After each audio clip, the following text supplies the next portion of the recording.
How can I prevent common ailments that affect the colon? The colon, also known as the large intestine, is a thickened approximately 1.5 meter long tube that is found at the end of our digestive system. Here we will look at ways to prevent ailments that can affect our colons.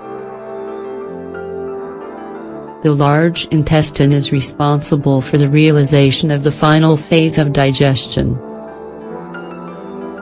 It takes the chyme, digestive food, from the small intestine in order to finalize the absorption, changing the chyme from its initial liquid state to a solid one in order to convert it into feces. Its primary function thereafter is the storage of the solid waste so that it can later be evacuated from the digestive system.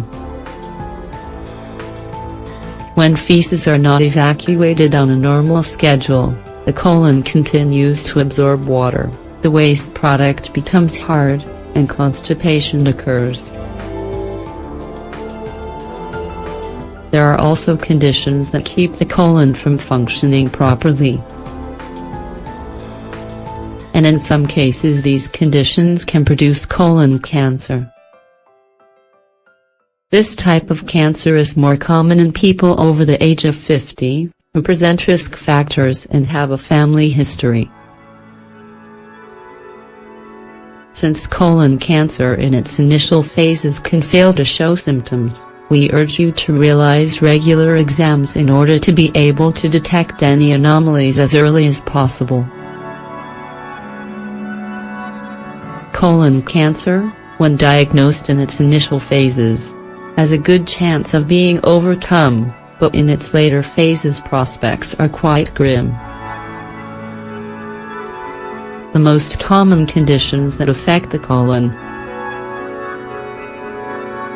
The following can be found among these conditions: ulcerative colitis, intestinal polyps, diverticulosis, ulcerative colitis. Ulcerative colitis is an inflammatory condition that affects the large intestine and the rectum. It is marked by the appearance of ulcers in the interior of the colon. As far as we know, it seems to be at the root an immune system condition where the tolerance of certain antigens that normally inhabit the intestine is lost. The symptom that most commonly presents itself is diarrhea, sometimes with blood and pus, abdominal pain, fever, pain in the rectum, and weight loss. Laboratory tests, X-rays, endoscopies, and other such tests are generally needed in order to properly diagnose this condition. Ulcerative colitis is a chronic pathology that can also fall into remission for long periods. The active periods are generally referred to as outbreaks. The cause of this condition is unknown. It generally shows itself before 40 years of age, but it has also been diagnosed among the elderly. As of yet there is no cure apart from the removal of the affected portion of the colon. Conventional treatment generally consists of the administration of medications that reduce inflammation and prevent new outbreaks. While stress and certain foods can trigger ulcerative colitis, they are not the principal causes. Due to the fact that the cause is still unknown, prevention is still primitive. The best available option for prevention is to avoid factors that trigger the condition. Thanks to a faulty absorption of nutrients, that bearers of this condition suffer, the consumption of fruits and vegetables, nuts, milk, eggs, bluefish and cereals is generally recommended. Foods that should be avoided include legumes, fatty meats, alcoholic beverages, condiments, and sweets. Nevertheless, in order to have a better idea of the recommended dietary guidelines, we have provided the following table. Intestinal polyps. Intestinal polyps are protuberances or abnormal growths on the surface of the colon. The majority of such polyps are benign, but they can also be or become cancerous.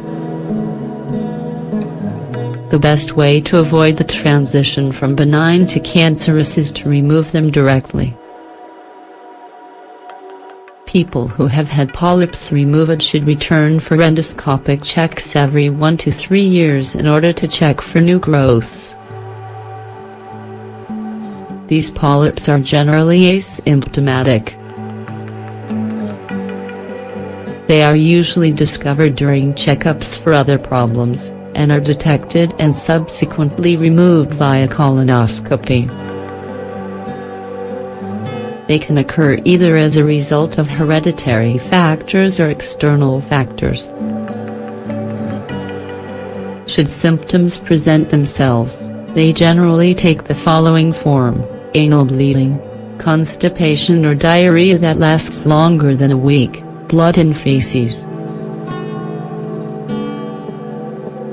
The field of medicine is as of yet unsure as to proper prevention of polyps, but the risk can be drastically reduced with a consumption of fruit, avoidance of alcohol and cigarettes, keeping weight in check, and the consumption of foods rich in calcium. Diverticulosis. Diverticulosis consists of herniated sacs of mucus that protrude through the muscle layers in the weak points of the walls of the colon. They generally are more frequent with advanced age and often do not present symptoms. What complications can arise from diverticulosis? Diverticulitis, inflammation via subsequent infection. Hemorrhage. Patients that suffer from diverticulosis may present hemorrhage.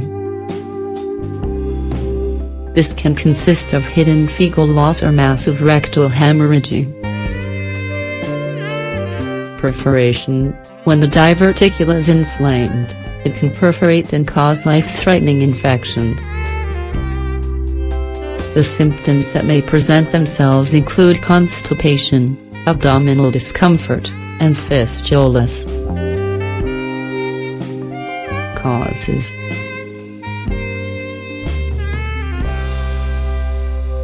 Weakness of the intestinal muscles due to diets poor in fiber are linked to the appearance of this condition.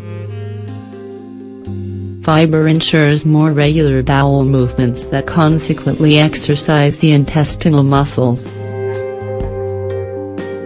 A diet poor in fiber can weaken the intestinal muscles through lack of activity and also cause constipation. Family history can also predispose a person to this condition. Some people have weaker intestinal walls due to genetics.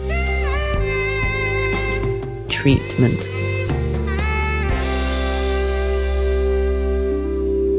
The treatment can be carried out when an episode of diverticulitis appears, with the use of antibiotics in order to eliminate the infection. In more serious cases, hospitalization or even surgery may be needed. Prevention.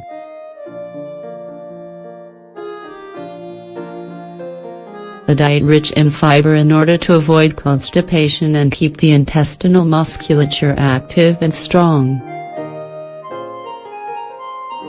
If you feel you are suffering any of the symptoms of the aforementioned conditions, you should consult with a doctor. Keep in mind that early detection can mean a better prognosis and a better chance of recuperating full health.